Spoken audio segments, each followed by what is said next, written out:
மாலை வேலை வணக்கத்தை தெரிவித்துக் கொள்கின்றேன். ஜேர்னி வித் டிஜே லேடி என்னோடு இங்கு இணைந்திருக்கிற சர்மா அண்ணா அவர்கள். சர்மா அண்ணா வணக்கம், ஒரு வணக்கத்தை தெரிவித்துக் கொள்வோம். அனைவருக்கும் வணக்கம். அனைவருக்கும் வணக்கம்.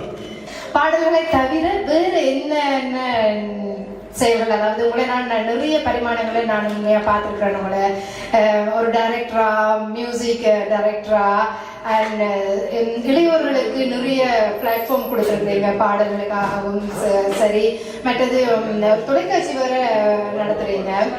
அதுலேயும் கூட நிறைய நிகழ்வுகள் நான் உங்களோட பட்டிமன்றத்தில் கலந்து கொண்டிருக்கின்றேன். அப்போ நிறைய இடங்களில் நான் உங்களை நிறைய விதமான பரிமாணங்களில் நான் உங்களை பார்த்துருக்கிறேன். அதில் கொஞ்சம் எங்களை நேயர்களுக்காக சொல்ல முடியுமா? இல்லை, நீங்கள் நம்ம எல்லாம் சொல்லிவிட்டீர்கள் நினைக்கின்றேன்.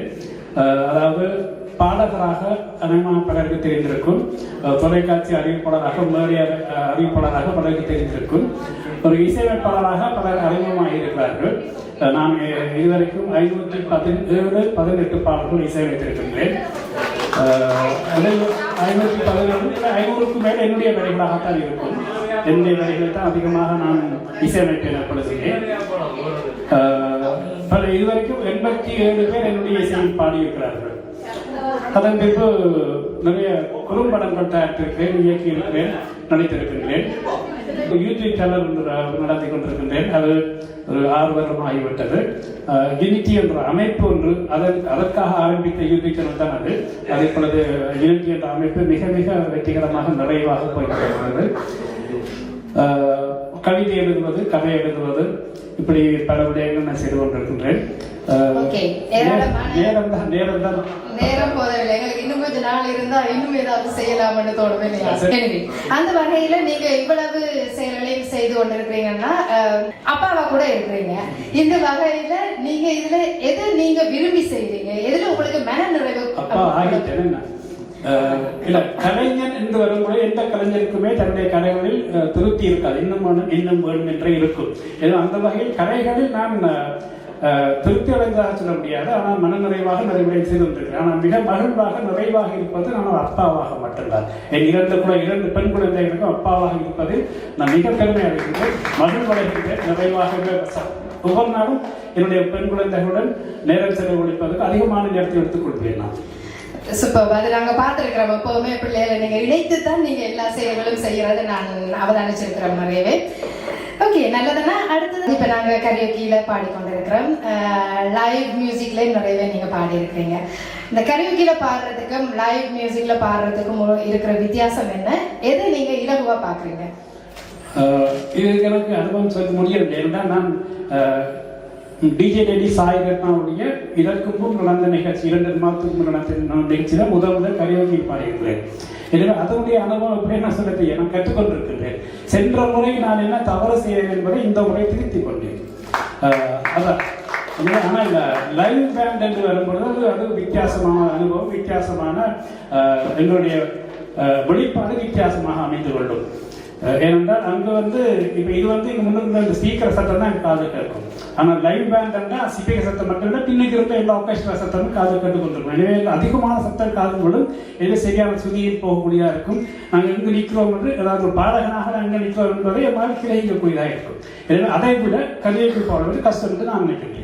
கரியோக்கியில பாடுறது கஷ்டம். உண்மையிலேயே நாங்க கரியோக்கி நைட் செய்யற எல்லாரையுமே பாராட்டி ஆக வேண்டும். நிச்சயமாக மிகவும் கடினமான ஒரு மிக இலகுவான விடயம் என்னவென்றால் ஸ்டூடியோவில் பாடுவதுதான். ஏன்னா அங்கே ஹெட்ஃபோன் 2 ஹெட்ஃபோன் போட்டிருப்போம். எந்த சத்தமும் காதில் கேட்கும். தனியாக ஹெட்ஃபோனில் வர அந்த ஒலி மட்டும்தான் கேட்கும். எங்களுக்கு சரியான சுதியில் அந்த அந்த பின்னணி இசை என்னவோ அதற்கான சரியான சுதியில் பாடக்கூடியதற்கு அதிகமான வாய்ப்பு ஸ்டூடியோவில் தான் இருக்கிறது. ஸ்டூடியோவில் பாடுறது மிக இலகு. ஆனால் அங்கு நம்முடைய பிரசன்டேஷன் 100% இருக்க வேண்டும். கண்டிப்பா இருந்தால் தான் துல்லியமாக வரப்பொழுது ஒரு தவறுகளை நாங்கள் விட்டுருக்க கூடாது. உண்மைதான்.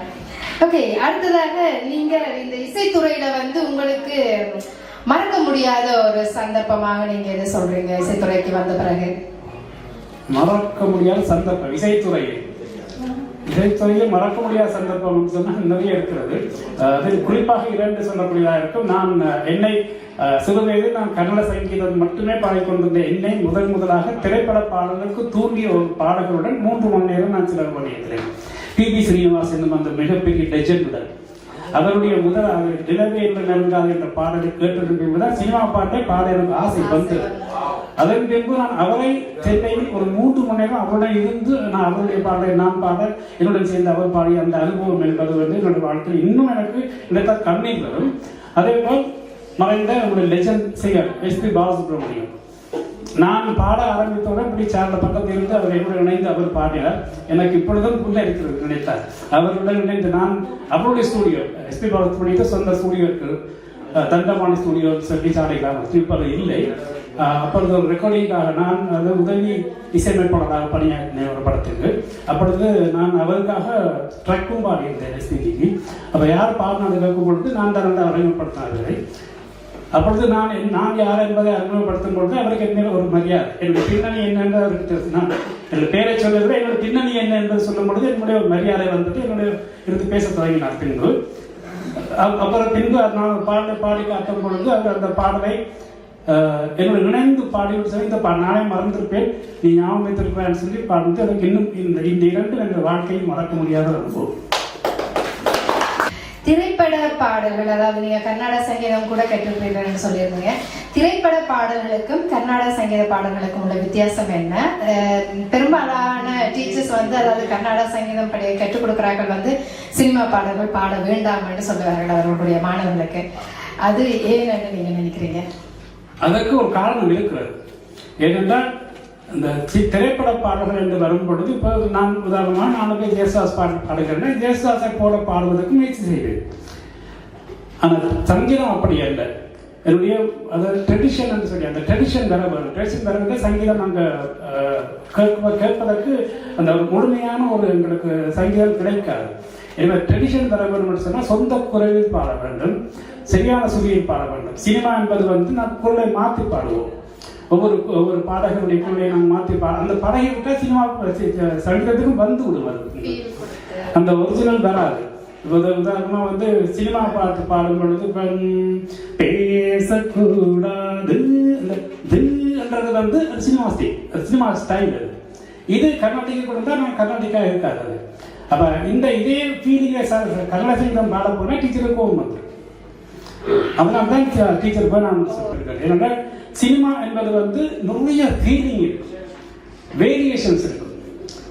சோக பாடல் இருக்கிறது, வீரமான பாடல் இருக்கிறது, காதல் பாடல் இருக்கிறது, அம்மா பாடல் கூட நிறைய இருக்குது. ஆனால் கன்னட சங்கீதம் அப்படி இல்லை. அதுக்கு அந்த உணர்வுகள் என்பது உணர்ச்சி கொடுத்து பாட வேண்டியது இல்லை, ஆனால் பாடலுக்கு உயிர் கொடுத்து பாட வேண்டும். சினிமா என்பது உணர்ச்சி வெளிப்படுத்தும். கன்னட சங்கீத பாடல் உணர்ச்சி இல்லை, அதாவது வேரியேஷன்ஸ் இல்லை. கிட்டத்தட்ட எல்லாம் ஒரே மாதிரி தான் இருக்கும். ஆனால் ராகங்கள் மாதிரி ராகத்துக்கு தான் உயிர் கொடுக்க வேண்டும். அங்கே வரிகளுக்கு உயிர் கொடுப்பது ராகத்துக்கு உயிர் கொடுத்து பாட முடியும். சினிமா அப்படி இல்லை, வரிகளுக்கு வெறும் விளக்கத்துக்கும் உயிர் கொடுத்து பாட வேண்டும் என்பது. நிறைய விஷயம் தெரிஞ்சு கொண்டும் நிறைவா உங்கள்கிட்ட ஒரு கேள்வி. அதாவது நீங்க டிஜே லேடி சாய் கரையக்கு நைட்ல தான் முதல்ல கரையாப்பில பாருன்னு சொன்னீங்க.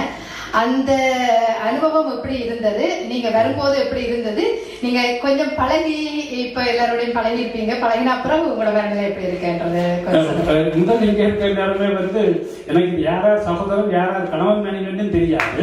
ஆனா நீங்க எல்லாருமே வந்து ஏதோ பாடசாலை 1ஆம் படித்தவர்கள் போல மிக அன்பாகவும் வாடா போடா வாடி போடி என்று பேசுகிறது எனக்கு மகிழ்வாக இருக்கிறது.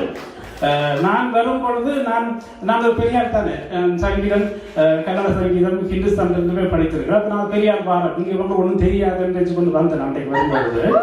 ஆனால் அன்றைக்கு வரும்போது எனக்கு அந்த சத்தம் இந்த ஒலி எனக்கு புதிதாக இருந்தது. ஏன்னா இப்போ ஹெட்ஃபோன் போட்டு பாடி பழகின எனக்கு ஹெட்ஃபோன் இல்லாமல் அந்த ஸ்பீக்கரை கேட்கும் பொழுது எனக்கு எல்லாம் புதுசாக பாட தெரியுது. ஆனால் அவதானிச்சிருப்பீங்க சர்மாவை எப்படி பாருன்னு யோசிச்ச மாதிரி இருந்திருக்கும். அப்போ எனக்கு சேமாக இருந்தது, நானும் எப்படி பாருனேன்னு சொல்லி. அதனால இன்றைக்கு நான் கொஞ்சம் முன்னுக்கே வந்து நான் பாடி பார்க்க வேண்டும் தான் முயற்சி செய்கிறேன். அது எனக்கு பெரிய ஒரு அனுபவம் நிச்சயமாக. அதாவது நாங்கள் வந்து என்ன எல்லாம் தெரியும்னு நாங்கள் நினைச்சு கொண்டு வரவே முடியாது. அதுதான் வந்துடுறேன் அன்றைக்கு. ஆனால் நான் தோற்று போயிட்டேன். இன்றைக்கு பரவாயில்லைன்னு இருக்கிறேன். இன்றைக்கு பரவாயில்லையா? அருமையா பாடிருந்தீங்க. அதுலயும் நண்பனை பாடல் சொல்லவே வேணும் இல்லையா, சூப்பரா பாடுவாங்க. அண்ட் ராஜமாமாவோட மியூசிக் எல்லா பாடல்களுமே சூப்பரா இருந்துச்சு, நல்லா பாடிருந்தீங்க. அடுத்த முறை இன்னும் கொஞ்சம் நான் என்ன மெருகேற்றிக் கொள்வேன் நினைக்கிறேன். கண்டிப்பா கண்டிப்பா. நாங்க ஏற்கனவே என்னுடைய முன்னேற்றத்தை காண்பிட்டோம், சூப்பரா இருக்கும்னு நம்பிக்கை இருக்குது. உங்களுக்கு ஏதாவது இவர்களுக்கு கேட்கணும்னு இருக்குதா? காசு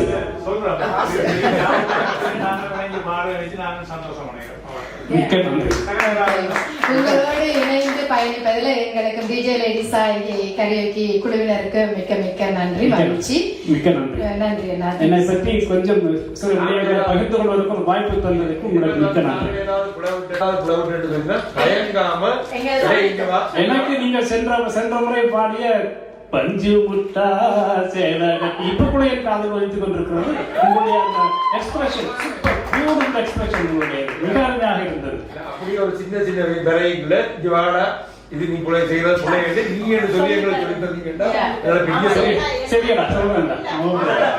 இப்பவே டிஎடான்ட்டு சந்தோஷ சாக்கல இனி சொல்ல வேணாம். நான் தான் எல்லாரும் விட எடியன்ற 2 வார்த்தை இங்க இன்னொரு ஆள் வந்துட்டு பாடும்போது தவறுகள் ஏதாவது இருந்தா நீங்க சொன்னீங்கன்னா தான் அதை வந்து நம்ம அடுத்த முறை திருத்திக்க முடியும். நிச்சயமா வந்து நல்லா பாடுறீங்கன்றது கிடையாது, தவறு சொல்லி சுட்டி காட்டினாதான் அது வந்து நம்ம எக்ஸாக்ட்லி. இவங்க வரும்போது எப்படி நடக்கிட்டு வந்தாங்க தெரியும். நான் வந்து துரையண்ணாவும் மனைவி இருவரும் பாடிய பாடல் அவர் மனைவி மிக அருமையாக அந்த எக்ஸ்பிரஷன் எந்த ஒரு கொஞ்சமும் பதட்டம் இருக்கவில்லை, பயம் இருக்கவில்லை, தயக்கம் இருக்கவில்லை. மிக அழகாக சொல்லவே வேண்டாம்.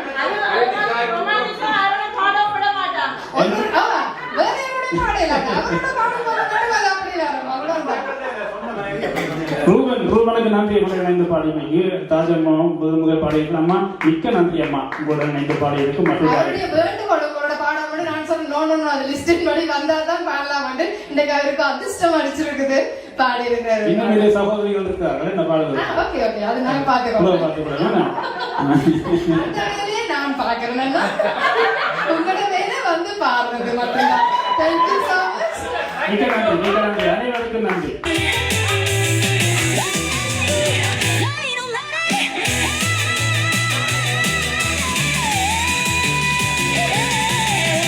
DJ Lady Side.